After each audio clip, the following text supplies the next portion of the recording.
ကဲ hello ဒီနေ့ကတော့တပတ်စာဝယ်ထားတဲ့ဟင်းလေးတွေပေါ့ရှင်ချက်တာတော့ကုန်ချက်ပြီးတော့ပြီဒီနေ့မှပဲဗီဒီယိုတင်ဖြစ်တာဗီဒီယိုကတိတ်မရိုက်ဖြစ်ဘူးဒီအပိုင်းကမှအားနေရနဲ့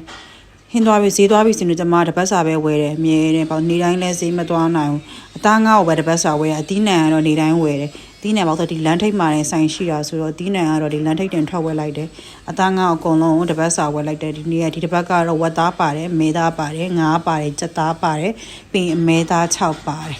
အဲ့ဒါပဲပြီးတော့အမကျမအဲ့တပတ်စာဝယ်ထားတဲ့ဟာလေးတခြားစေးကြောပြီးသွားပြီဆိုရင်တော့ဘူးလေးနဲ့ခွဲထည့်ပြီးသွားပြီဆိုရင်တော့ကျမရေကိတ်တာရဲ့ထည့်ပြီးတော့တင်ထားလိုက်တယ်ရှင်ပြီးမှတရက်စာတရက်ပဲထုတ်ပြီးတော့ချက်လိုက်တယ်ဒီနယ်လေးကတော့ချက်မဲလေးမှာအဲ့တူချက်မဲဟင်းတရားလေးနဲ့လိုင်းမဲဟင်းလေးတွေရွေးပြီးတော့ပဲသွားဝယ်လိုက်တယ်နေတိုင်းတော့ဗီဒီယိုမရိုက်ဖြစ်ဘူးဘာလို့မအားတာနဲ့လေအလုပ်တစ်ဖက်နဲ့မလို့မအောင်ဟင်းကိုပဲတော်တော်လည်းပဲချက်လိုက်တာမို့လို့အဲ့ဒါဒီတစ်ပတ်ကတော့ဟင်းကတော့အတိုင်းပင်လယ်စာတော့မပါတော့ဒီတစ်ပတ်ကပင်လယ်စာမပါဘဲနဲ့ဒီနေ့ဒီတစ်ပတ်ကရိုးရိုးအသားငါးဟင်းပဲချက်လိုက်တယ်ဝတ်သားဆိုရင်လည်းဝတ်သားနဲ့အာလူချက်တယ်ပြီးရင်တော့ကြက်သားကိုရေချိုချက်လိုက်တယ်ပြီးရင်ဒီတစ်ပတ်ကပြီးတော့အမဲနှက်လိုက်တယ်ဒီနေ့နောက်ဆုံးချက်တာတော့အမဲနှက်ရဲ့ပဲကလာတီးစုံချင်းဟင်းလေးရဲ့ချက်လိုက်တယ်ပြီးတော့ပြီဆိုရင်တော့ကျမအဲ့ဒါဒီတစ်ပတ်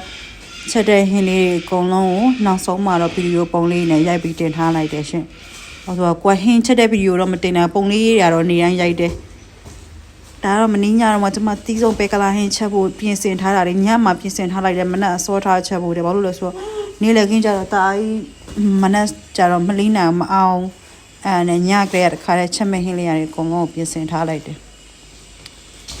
ကဲဒီတစ်ပတ်ကတော့ဒါပဲနောက်တစ်ပတ်ကတော့ဘာဟင်းချက်ရမလဲဆိုတော့စဉ်းစားရအောင်ပါတစ်ပတ်စာစဉ်းစားရလဲအမောပဲဘာရင်ချမ်းမန်ကိုကြည့်စားလိုက်တော့လွယ်တာပြီးသွားတကယ်တမ်းပြီးတရက်ကိုလေသူနဲ့လိုက်မဲ့ဟင်းရွေးရတမျိုးဩရင်ဒိုက်တီဟင်းလေးတွေကရင်ဘက်ကချက်ပြီးသားဆိုပြီးတော့စဉ်းစားရတာလဲတမျိုးဒါတော့ကျွန်မမင်းခုနကလီဗီတာဟာလေးကုန်းလို့ရေကတက်တဲ့ထဲပြီးကျန်နိုင်ကုန်းလို့မနက်မှပြန်ချက်မယ်ဆိုပြီးတော့ထဲပြီးတော့တင်လိုက်ပါတယ်